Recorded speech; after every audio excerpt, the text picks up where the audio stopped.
I do have my little picture of the shining sun, kind of reminding me of morning time, which for me is a beautiful, holy time. I like nighttime too, actually, but this is about Elul mornings. So mornings fill me with hope and possibility, brand new day, to be our best selves and to take the opportunity to be kind and generous and to have encounters. And obviously in pandemic that's a little bit more difficult, but to emphasize your relationships, whether they're close up or from afar. You have an opportunity to have adventure, even within a limited sort of scope that we're living through right now. And just, I guess, as the expression goes, seize the day. So we are taking the opportunity this month, this very special Hebrew month of Elul, which is winding down, one more week to go, just to kind of pause each morning and have a message and a teaching maybe, an Elul moment, as I've been calling it, or a moment of Elul. In the spirit of Elul being a month to prepare for the days of awe. So this is the 22nd of Elul. Quite literally, there's a week to go. Next Friday will be the last day of Elul, and Friday night, as the sun sets, it will be the new month of Tishrei, and of course, the new month, the new moon of Tishrei brings the Jewish New Year, Rosh Hashanah. So all of that's happening. So one more week of these Elul messages and a chance to hear the shofar, a blast or two, before we kind of have the full shofar service at Rosh Hashanah. So I want to start the way I've been starting when I have these opportunities, which is to do a chant from the morning service. Modeh ani, or Moda ani, lefanecha ruach chai v'kayam. To be grateful for the spirit of life, for our reawakening this morning. Modeh ani lefanecha ruach chai v'kayam. Modeh ani lefanecha ruach chai v'kayam. Modeh ani lefanecha, modeh ani lefanecha, modeh ani lefanecha ruach chai v'kayam. Modeh ani lefanecha ruach chai v'kayam. Modeh ani lefanecha, modeh ani lefanecha. Amen.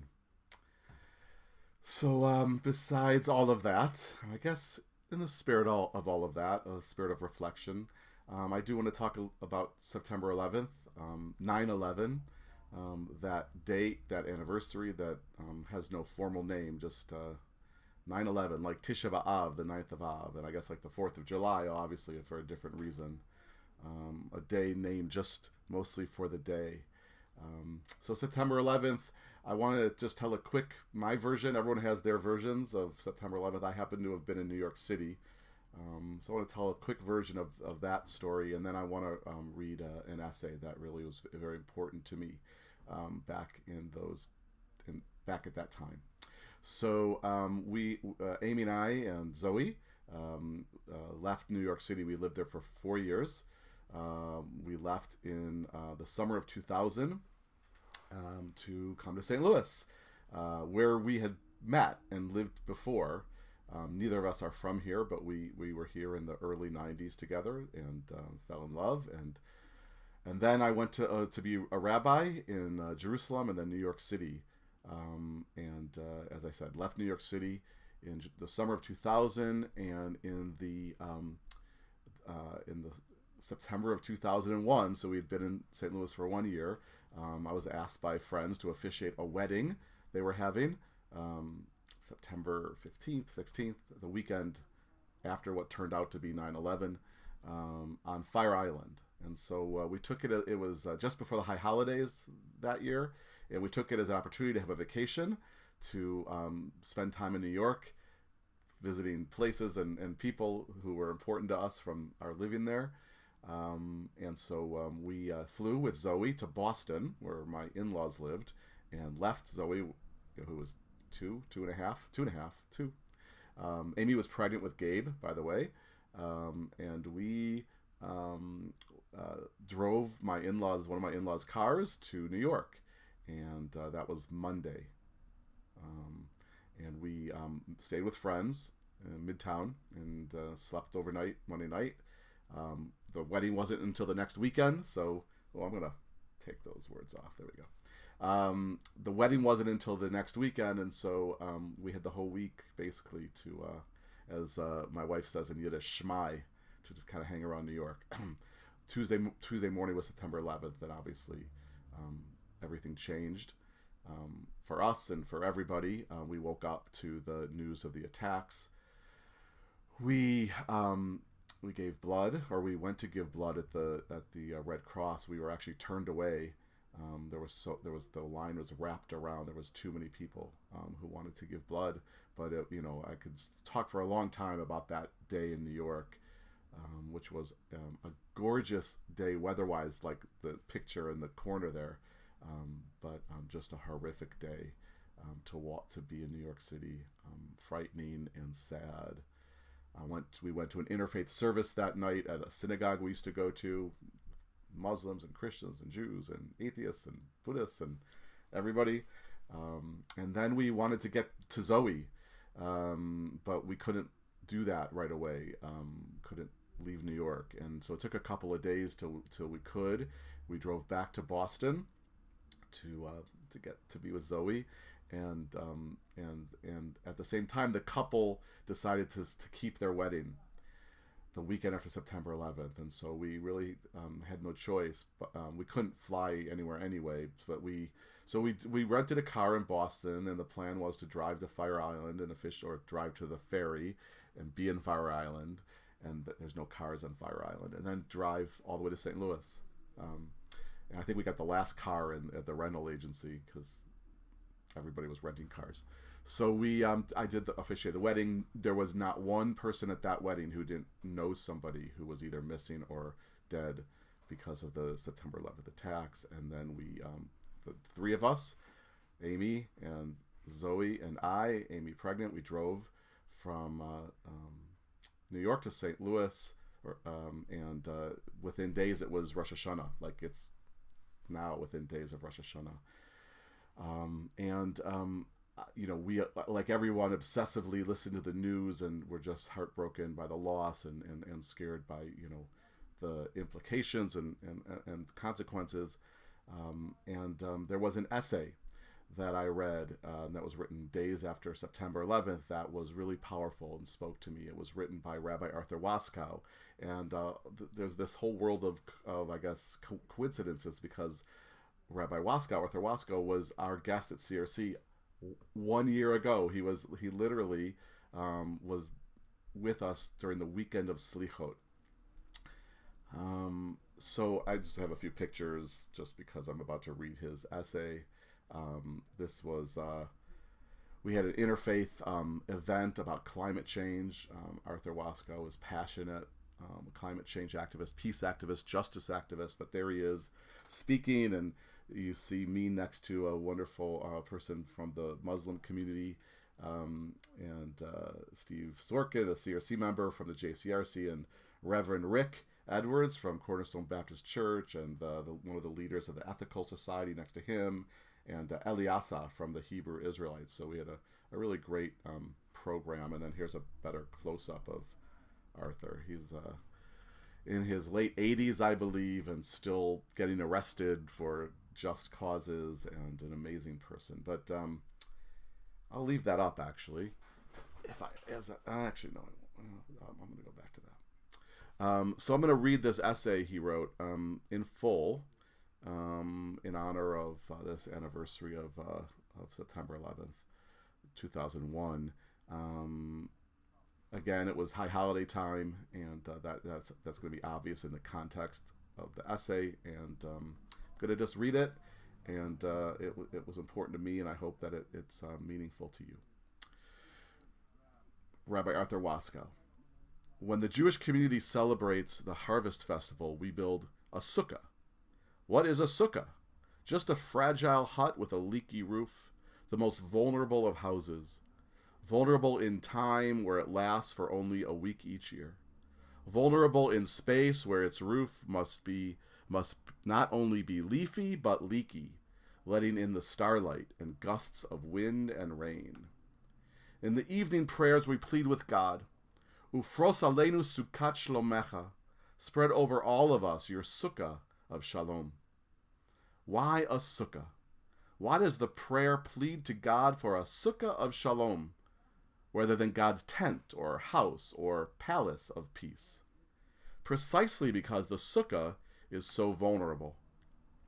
For much of our lives, we have tried to achieve peace and safety by building with steel and concrete and toughness. Pyramids, air raid shelters, pentagons, world trade centers, hardening what might be targets, and like Pharaoh, hardening our hearts against what is foreign to us. But the sukkah comes to remind us we are all, in truth, vulnerable. If a hard rains are going to fall, it will fall on all of us. Americans have felt invulnerable. The oceans, our wealth, our military power have made up what seemed an invaluable, invulnerable shield. Yet on September 11th, the ancient truth came home. We all live in a sukkah. Not only the targets of the attack, but also the instruments of attack were sleek transcontinental airliners, among our proudest possessions. They availed us of nothing, worse than nothing. Even the greatest oceans do not shield us. Even the mightiest buildings do not shield us. Even the wealthiest balance sheets and the most powerful weapons do not shield us. There are only wispy walls and leaky roofs between us. The planet, in fact, is one interwoven web of life. The command to love my neighbor as I do myself is not an admonition to be nice. It is a statement of truth, like the law of gravity. For my neighbor and myself are interwoven. If I pour contempt upon my neighbor, hatred will recoil upon me. What is the lesson when we learn that we, all of us, live in a sukkah? How do we make such a vulnerable house into a place of shalom, of peace and security and harmony and wholeness? The lesson is that only a world where we recognize our vulnerability, only a world where we all recognize our vulnerability can become a world where all communities feel responsible for all other communities, and only such a world can prevent such acts of rage and murder.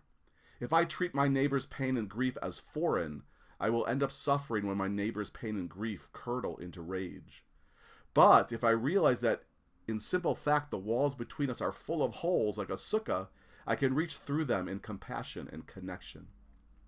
Suspicion about the perpetrators of this act has fallen upon some groups that espouse a tortured version of Islam. Whether or not this turns out to be so, America must open its heart and mind to the pain and grief of those in the Arab and Muslim worlds who feel excluded, denied, unheard, disempowered, defeated. This does not mean ignoring or forgiving whoever wrought such bloodliness. They must be found and brought to trial without killing still more innocents and wrecking still more the fragile sukkot of lawfulness. Their violence must be halted, and we must reach beyond them to calm the rage that gave them birth by addressing the pain from which they sprouted. From festering pools of pain and rage sprout the plague of terrorism. For some reason, some people think we must choose between addressing the plague or addressing the pools that give it birth. But we can do both if we focus our attention on these two distinct tasks. To go to war against whole nations does neither. It will not apprehend the guilty for trial and probably not even seriously damage their networks. It will not drain the pools of pain and rage. It is far more likely to add to them. There have been 2 centuries of Western colonization and neo-colonial support for oppressive regimes in much of the Muslim world. What does the U.S. need to encourage grassroots support for these elements of Islam that seek to renew the tradition? How do we reward not top-down regimes that make alliances with our own global... How do we reward not top-down regimes that make alliance with our own global corporations to spoil the planet, but grassroots religious and cultural and political communities that seek to control their own resources in ways that nurture the earth? How do we welcome Muslim societies fully into the planetary community? How do we encourage the emergence of a peaceful relationship between Israel and a viable, peaceful Palestine? Of course, not every demand put forward by the poor and desperate and disempowered becomes legitimate just because it is an expression of pain. But we must open our hearts to ask, have we ourselves had a hand in creating that pain? Can we act to lighten it without increasing the overall amount of pain in the world? Instead of entering upon a war of civilizations, we must pursue a planetary peace. So that was Rabbi Arthur Waskow in the days following September 11th, 2001. And here we are in September 11th, 2020, 19 years later. And I believe the essay still stands. I guess, unfortunately, those questions still left unanswered. So I hope that this is a day of reflection within a time that is set aside in the Jewish world for introspection, and that we all remember those who died with honor and with love, and that all of you have a blessed day and are safe and well. I want to just say, since we're getting close to the high holidays, that this weekend is obviously Shabbat, starts tonight. I'll be leading a 6 o'clock service, and no, I won't. Somebody else will, but there will be a 6 o'clock CRC service, Kabbalat Shabbat. Tomorrow morning will be a Torah study from 9 to 10. That's Zoom only. You can find the Zoom link on our website. There will be a family service at 9:30, also Zoom only, link on our website. And then 10 o'clock, I will be leading the Saturday morning service, which will be, on Facebook Live and YouTube, just where you're watching this Elul broadcast. And then Saturday at 8 is a Havdalah with Rabbi Jim, Rabbi Susan, and then 10 o'clock p.m., a late night service for Slichot. Always a service that happens on the Saturday night, right before the high holidays, for Rosh Hashanah. Obviously, we're not in person for Slichot, but I really think it's going to be it's going to be lovely. Slichot is always lovely, and I think heart opening, and believe that will happen as well. Though we won't be together in person. So 10 p.m. and of course it will be a video if you're not a late night person like I am. And then the following Friday and Saturday is Rosh Hashanah. Services Friday night at 7:30 here on social media, Facebook, YouTube, and then on Saturday at 10 for the shofar service and Rosh Hashanah. So lots coming up. There will be a second day Rosh Hashanah service on Sunday with Rabbi Susan, Rabbi Jim, I believe, 10 o'clock. And that's Rosh Hashanah, which will be followed 10 days later by Yom Kippur. So that's what's happening. One more week, literally. Next Friday morning will be the last Elul broadcast. We won't have one tomorrow because of Shabbat, but we'll be back on Sunday. And I'm done. Take care, and shalom.